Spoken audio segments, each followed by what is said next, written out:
In today's video, I'm going to teach you how to copy and paste elements between two Webflow projects. If you've ever designed something in one project and wished you could reuse it elsewhere without rebuilding from scratch, this walkthrough is for you.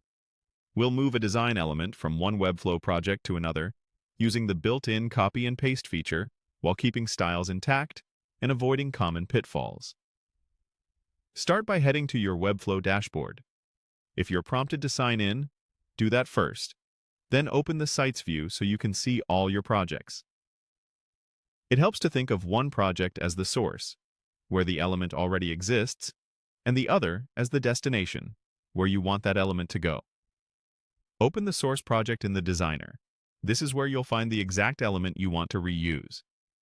To make switching easier, open the destination project in a separate browser tab or window, also in the designer.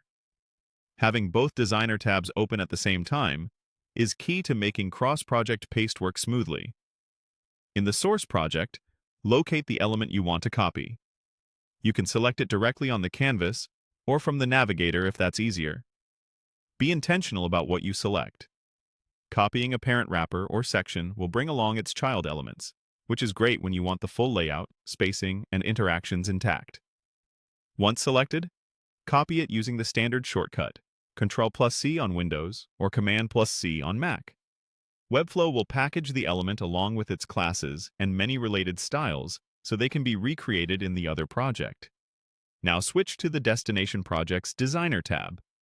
Click on the page and position where you want the element to land, inside the right section, container, or collection item, so it pastes into the correct spot in the hierarchy.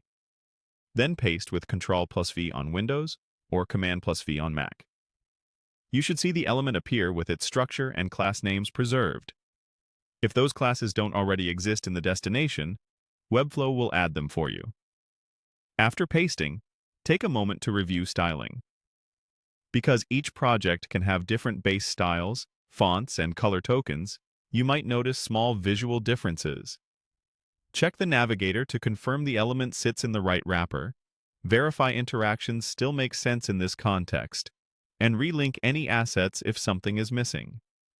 If paste doesn't work, make sure both tabs are open in the designer, not the editor, and that you have access to both projects under the same account. That's it. Open your projects, copy in the source, paste in the destination, and tidy up styles as needed. This simple workflow saves time and keeps your designs consistent across projects.